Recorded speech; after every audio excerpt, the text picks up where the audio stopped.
Hello everyone, আসসালামু আলাইকুম। Welcome back to my channel. আজকের এপিসোডে আমি আপনাদেরকে তৈরি করে দেখাবো খুবই মজাদার 2 পাউন্ডের একটা রসমালাই কেক। অনেকেই বলে থাকেন কেকটা বেক হওয়ার পর চুপসে যায়, উপর দিয়ে ভেজা ভেজা ভাব থাকে। আজকের রেসিপিটা কিন্তু ডিটেলস আকারে শেয়ার করা হয়েছে, তাই ভিডিওটা স্কিপ না করে সম্পূর্ণ দেখতে থাকুন। আশা করি আজকের রেসিপিটা আপনাদের ভালো লাগবে। ভালো লাগলে প্লিজ আমার চ্যানেলটা সাবস্ক্রাইব করার জন্য অনুরোধ রইল। চলুন তাহলে রেসিপিটি দেখে নেওয়া যাক। প্রথমে আমি শুকনো উপকরণগুলো চেলে নিব। তার জন্য একটা চাকনিতে দিয়ে দিলাম হাফ কাপ পরিমাণ ময়দা, আরও দিয়েছি 2 টেবিল চামচ পরিমাণ ময়দা, 2 টেবিল চামচ পরিমাণ কর্নফ্লাওয়ার দিয়ে দিলাম। আচ্ছা, কর্নফ্লাওয়ারটা কেন দেওয়া হয় আমি একটু পরে বলছি। 1 চা চামচ পরিমাণ বেকিং পাউডার দিয়ে দিলাম, 1/4 টিস্পুন পরিমাণ লবণ দিয়ে দিয়েছি। এবার শুকনো উপকরণগুলো খুব ভালো মতো করে চেলে নিব। এটা কিন্তু খুবই ইম্পর্টেন্ট, শুকনো উপকরণগুলো খুব ভালো মতো করে চেলে নিতে হবে।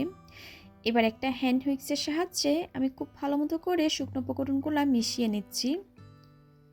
আপনারা চাইলে স্প্যাচুলার সাহায্যেও মিশিয়ে নিতে পারেন। এবার এক পাশে ঢেকে আমি শুকনো উপকরণগুলো রেখে দিব। অন্য একটা পাত্রে রুমের স্বাভাবিক তাপমাত্রায় 3টা ডিমের সাদা অংশ নিয়ে নিয়েছি। এখানে আমি হাফ কাপ পরিমাণ আরও আমি 1 টেবিল চামচ পরিমাণ চিনি দিয়ে দিব। অল্প পরিমাণ চিনি দিয়ে একটা ইলেকট্রিক বিটারের সাহায্যে মিডিয়াম স্পিডে আমি বিট করে নিচ্ছি। চিনিটা কিন্তু আমি একবারে দিব না, এখানে কিন্তু চিনিটা আমি ধাপে ধাপে অ্যাড করব। চিনিটা একবারে দিয়ে দিলে এটা বিট হতে সময় লাগবে, আর সম্পূর্ণ চিনিটুকু অনেক সময় গলে না। এর জন্য আমি কিন্তু ধাপে ধাপে চিনিটা অ্যাড করছি। এবার সম্পূর্ণ চিনিটা দিয়ে দেওয়ার পর আবারও বিট করে নিব যতক্ষণ না পর্যন্ত চিনির দানাটা মেল্ট হয়ে যাচ্ছে। আর আমি বিটারের স্পিডটা রেখেছি 2-তে। শুরু থেকে শেষ পর্যন্ত লো স্পিডে দিয়ে আমি বিট করে নিব। এতে করে চিনির দানাটা কিন্তু সম্পূর্ণ গলে যাবে। ডিমের ফোমটা কিন্তু হয়ে এসেছে, দেখে বুঝতে পারছেন সাদা ফোমে যখন পরিণত হয়ে যাবে আমি ডিমের কুসুম অ্যাড করে দিচ্ছি। আরও দিয়ে দিব 1 চা চামচ পরিমাণ ভ্যানিলা এসেন্স। আমি এখানে 2 টেবিল চামচ পরিমাণ রান্নার সয়াবিন তেল দিয়ে দিয়েছি। কোনো ক্রমে এটা ভিডিওতে আসে নাই, আপনারা কিন্তু অবশ্যই 2 টেবিল চামচ পরিমাণ তেল ব্যবহার করবেন। আবারও লো স্পিডে আমি 10 থেকে 15 সেকেন্ড বিট করে নিয়েছি। এটা কিন্তু ওভারবিট করা যাবে না। সব কিছু যখন একত্রে ভালোভাবে মিশে যাবে আমি বিটারটা অফ করে নিব। এবার শুকনো উপকরণগুলো আমি ধাপে ধাপে অ্যাড করব।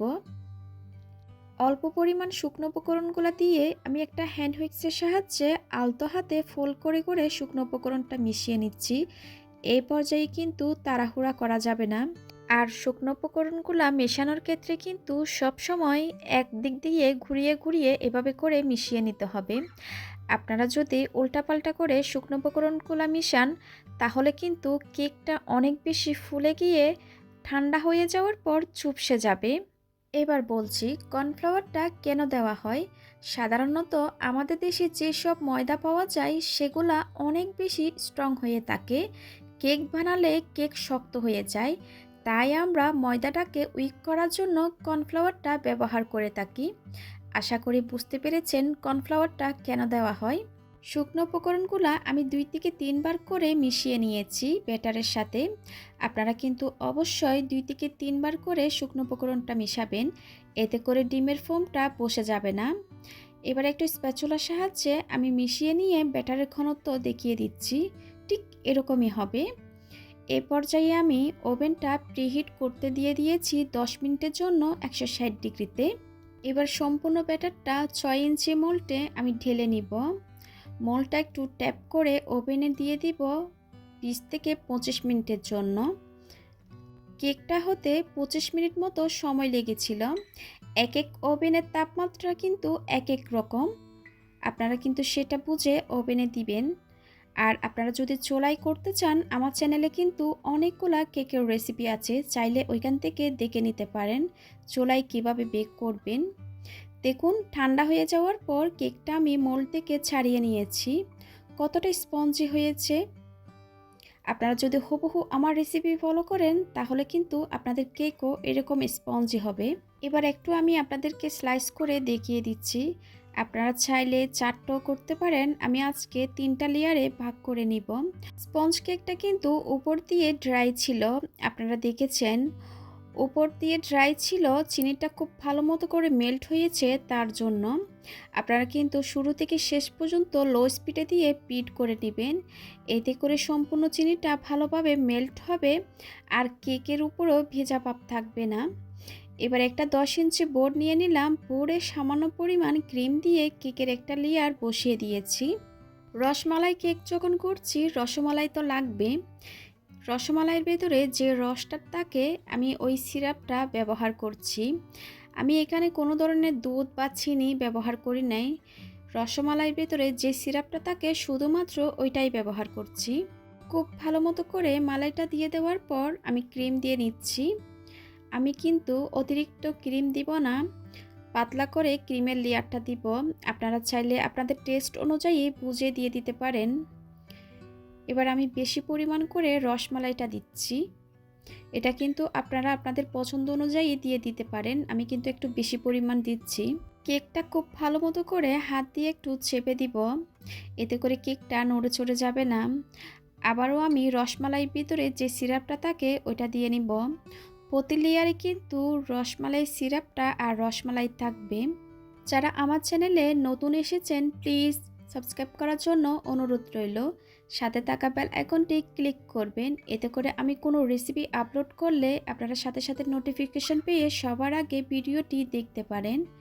আমি আবারও ক্রিম দিয়ে নিব। এই ধরনের রসমালাই কেকের রেসিপি কিন্তু ক্রিম সহ ডিটেলস আকারে আমার চ্যানেলে কিন্তু ভিডিও দেওয়া আছে, চাইলে সেখান থেকে দেখে নিতে পারেন। আজকের রসমালাইটা কিন্তু আমি বাইরে থেকে কিনে এনে দিচ্ছি, আপনারা চাইলে সেটা ঘরেও বানিয়ে নিতে পারেন। আমার চ্যানেলে কিন্তু অলরেডি ভিডিও দেওয়া আছে, চাইলে সেখান থেকেও দেখে নিতে পারেন। ভুলবশত আমি কিন্তু কেকের লেয়ারটা বসিয়ে দিয়েছি, আবার কিন্তু তুলে আমি খুব ভালো মতো করে রসমালাই দিয়ে নিলাম। আপনারা কিন্তু প্রতি লেয়ারে রসমালাইটা আর সিরাপটা অবশ্যই কিন্তু দিবেন। এবার দ্বিতীয় লেয়ারটা বসানোর পর আমি উপরে কিন্তু খুব ভালো মতো করে রসমালাইয়ের সিরাপটা দিয়ে নিলাম। এবার কেকটাকে আমি খুব ভালো মতো করে ক্রাম কোটিং করে নিচ্ছি। আমি কিন্তু সব কেকের ক্ষেত্রে কিন্তু ক্রাম কোটিংটা করি, এতে করে পরবর্তী যখন ক্রিমটা দিব তখন কেকের ফিনিশিংটা খুব স্মুথভাবে আসবে। উপরে ক্রামগুলো কিন্তু তখন উঠে আসবে না। কেকটা খুব ভালো মতো করে ক্রাম কোটিং হয়ে গেলে আমি ফ্রিজে রেখে দিয়েছিলাম আধা ঘন্টার জন্য। আধা ঘন্টা পর কেকটাকে আমি আবারও ফ্রিজ থেকে বের করে নিয়েছি। এই পর্যায়ে আমি কেকের সাইডে আর উপরে খুব ভালো মতো করে ক্রিমটা দিয়ে নিচ্ছি একটা প্যালেট নাইফের সাহায্যে। আপনাদের হাতের কাছে প্যালেট নাইফটা না থাকলে স্কেল দিয়েও এই কাজটা করতে পারেন। কেকের সাইডে খুব ভালো মতো করে ক্রিমটা আমি ছড়িয়ে দিচ্ছি। এই পর্যায়ে মোটা করে ক্রিমটা দিব, এতে করে কেকের ফিনিশিংটা খুব স্মুথভাবে করতে সুবিধা হবে। আর অতিরিক্ত ক্রিমটা কিন্তু আমি একটা স্ক্রাবারের সাহায্যে তুলে নিব। প্যালেট নাইফের সাহায্যে কেকের গায়ের উপর খুব ভালো মতো করে ক্রিমটা দিয়ে নেওয়া হয়ে গেছে।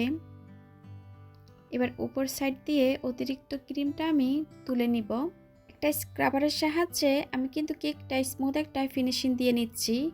আর স্ক্রাবারটা কিন্তু আমি ট্রায়াঙ্গেল করে ধরেছি। সাইডে যখন স্মুথ একটা ফিনিশিং হয়ে আসবে আমি প্যালেট নাইফের সাহায্যে উপর সাইডও স্মুথ করে নিচ্ছি।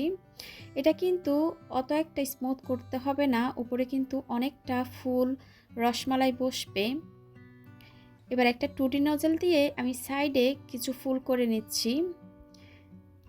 এই ফুলটা কিন্তু যে কেউ করতে পারবে, মাঝখান দিয়ে ধরে একটু ঘুরিয়ে দিলে এই ফুলটা তৈরি হয়ে যাবে। আপনারা কিন্তু স্ক্রিনে দেখে বুঝতে পারছেন এই কাজটা কিভাবে করা হচ্ছে। যারা কিন্তু একদমই ডিজাইন পারেন না তারাও এই কাজটা করতে পারবেন। এইভাবে করে সম্পূর্ণ ফুলগুলা আমি দিয়ে নিলাম। এবার একটা ছোট টুটি নজল দিয়ে আমি একটা ডিজাইন করে দিচ্ছি। এটা অবশ্যই আমি বলে বোঝাতে পারবো না, আপনাদেরকে স্ক্রিনে দেখে বুঝে নিতে হবে কাজটা কিভাবে করা হচ্ছে। আর এই নজলের কিন্তু কোনো ধরনের নাম্বার নাই। ডিজাইনটা হয়ে গেছে। এবার আমি কিছু রসমালাই উপর দিয়ে বসিয়ে দিচ্ছি। আপনারা কিন্তু ডিজাইনটা এভাবে না করে অন্যভাবেও করতে পারেন আপনাদের পছন্দ অনুযায়ী। এবার কিছু পিস্তাশু বাদাম দিয়ে আমি কেক ডেকোরেশনটা কমপ্লিট করে নিচ্ছি। আমার চ্যানেলে অনেক ধরনের রসমালাই কেকের রেসিপি আছে, চাইলে সেখান থেকে আপনাদের পছন্দ অনুযায়ী ডিজাইনটা করে নিতে পারেন। দেখলেন তো কত সহজে রসমালাই কেকটা তৈরি হয়ে গেছে। আশা করি আমার আজকের রেসিপিটা আপনাদের ভালো লেগেছে। ভালো লাগলে প্লিজ আমার চ্যানেলটা সাবস্ক্রাইব করবেন। আপনাদের কোনো প্রশ্ন থাকলে কমেন্ট সেকশনে গিয়ে কমেন্ট করতে পারেন। আজকের মতো বিদায় নিচ্ছি। সবাই খুব ভালো থাকবেন। সবাই সবার জন্য দোয়া করবেন। আল্লাহ হাফেজ।